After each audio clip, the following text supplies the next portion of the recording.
For decades, Gregory Peck was the embodiment of dignity on screen, an actor whose presence felt like moral authority and quiet strength. But he was also a man who rarely spoke about his peers, choosing instead to let his work speak for him. That's why the moment he finally broke his silence on Robert Mitchum was so startling. Peck, who built his career on discipline and integrity, offered a rare and revealing glimpse into the relationship between two of cinema's most towering stars. While Mitchum was known for his raw, unpredictable intensity, Peck represented a more measured, principled ideal.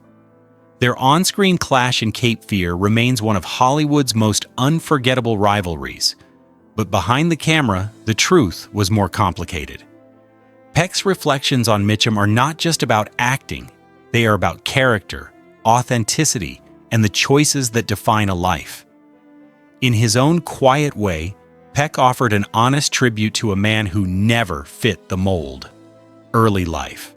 From humble beginnings to a giant of film, Gregory Peck was born Eldred Gregory Peck on April 5, 1916, in La Jolla, California. His childhood was far from glamorous. His parents divorced when he was young, and he was raised primarily by his grandmother, who instilled in him a sense of discipline and moral duty. Even as a child, Peck's tall stature and calm presence set him apart. He attended San Diego State College before transferring to the University of California, Berkeley, where he discovered acting. The craft captivated him, and he pursued it with determination. In the 1940s, Peck began his career on stage, earning attention on Broadway and proving his talent through dedication rather than glamour. His breakthrough came with Days of Glory in 1944, and audiences were immediately struck by his sincerity and emotional depth. From the beginning, Peck's career was built on a foundation of dignity, intellect, and a deep sense of purpose. A rapid rise, from Broadway to Hollywood's leading man. Peck's talent quickly drew Hollywood's attention, and he soon became a leading man. In 1944, he earned his first Academy Award nomination for The Keys of the Kingdom, and the following year he starred in Alfred Hitchcock's Spellbound. His performances were marked by a warmth and moral strength that made him a standout actor in an era dominated by flashy stars. Throughout the 1940s and 1950s, Peck became one of the biggest box office names, respected for his versatility. In Gentleman's Agreement, 1947, he played a journalist confronting anti-Semitism, earning another Oscar nod for his sensitive portrayal. He excelled in westerns, like Duel in the Sun, 1946, and The Gunfighter, 1950, bringing emotional depth to a genre often focused on action. And in Roman Holiday, 1953, his chemistry with Audrey Hepburn created one of cinema's most beloved romances. A legacy role, Atticus Finch becomes a cultural icon. The defining moment of Peck's career came in 1962 when he portrayed Atticus Finch in To Kill a Mockingbird. Based on Harper Lee's Pulitzer Prize-winning novel, the film demanded a character of unwavering moral clarity. Peck delivered a performance that became legendary, quiet, compassionate, and unshakable. Atticus Finch became more than a movie role. He became a symbol of justice, integrity, and courage. Peck's portrayal earned him the Academy Award for Best Actor and solidified his place in cinematic history. Even decades later, Atticus remains one of the most iconic characters ever created.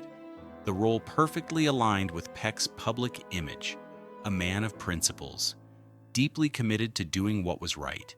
Yet even as he became an emblem of righteousness, Peck never allowed the character to overshadow his broader career, continuing to take roles that challenged him and revealed his range. A career of range, from westerns to horror. Peck's career continued strong through the 1960s, 70s, and 80s, showing a remarkable ability to adapt to changing cinematic tastes. In Cape Fear, 1962, he played a man trapped in terror, facing the chilling menace of Robert Mitchum's Max Cady. This role showed Peck's willingness to explore darker themes and complex emotions.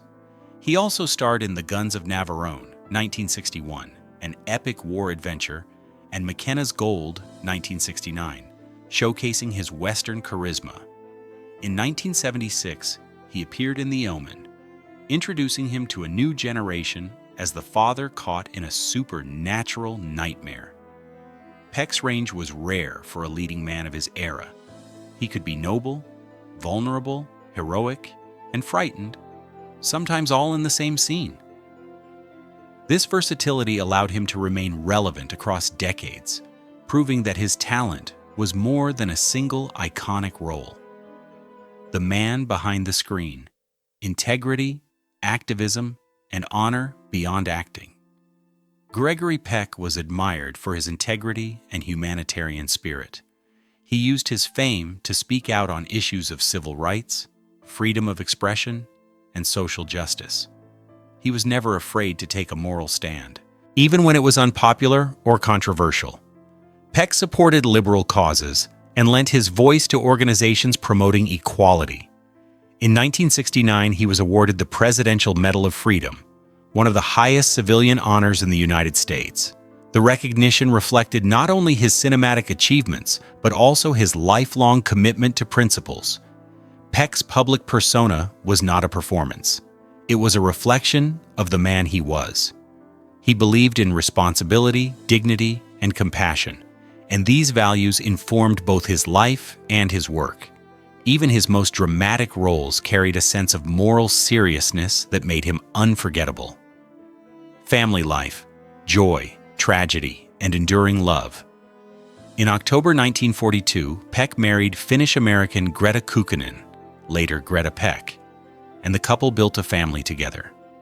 They welcomed 3 sons, Jonathan, 1944, Stephen, 1946, and Carrie, 1949. Despite his rising career, Peck valued family deeply, and he cherished his role as a father, but the marriage eventually faltered, and the couple divorced in 1955 after 13 years. The heartbreak was only compounded years later when his eldest son, Jonathan, died by suicide in 1975 at age 30. Peck later described it as the most devastating loss of his life, admitting that it was a pain he never truly recovered from. Friends said the tragedy deepened Peck's empathy and quiet strength. His grief remained private, but it shaped the man he became, more reflective, more tender, and more aware of life's fragile realities. A new beginning, love, stability, and a lasting partnership. Just one day after his divorce was finalized, Peck married French journalist Véronique Pisani on New Year's Eve 1955. Their relationship began in Paris in 1952 when she interviewed him before he filmed Roman Holiday.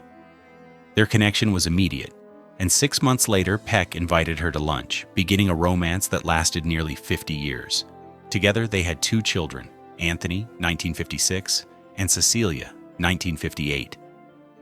Anthony later pursued acting and became known for his marriage to supermodel Cheryl Tiggs. Cecilia also entered the arts, becoming an actress, producer, and documentary filmmaker. Peck's marriage to Véronique became one of Hollywood's most admired partnerships, rooted in mutual respect, shared culture, and deep affection. Unlike his first marriage, this union endured. Véronique remained his companion through life's ups and downs, supporting him until his final moments. Breaking the silence. Peck's true thoughts on Robert Mitchum.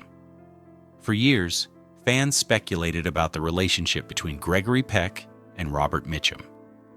Both were giants of cinema, but their personas were vastly different. Peck represented moral authority and classical discipline, while Mitchum carried a dangerous charisma, an outsider who never played by Hollywood's rules. Their most famous on-screen clash was in Cape Fear, where Peck's Atticus-like integrity faced Mitchum's chilling menace. Yet neither man spoke much about the other, leaving fans to wonder whether they were friends, rivals, or merely professional colleagues. Later in life, Peck finally addressed Mitchum with rare honesty. He praised Mitchum's naturalism and effortless skill, admitting that Mitchum made acting look easy.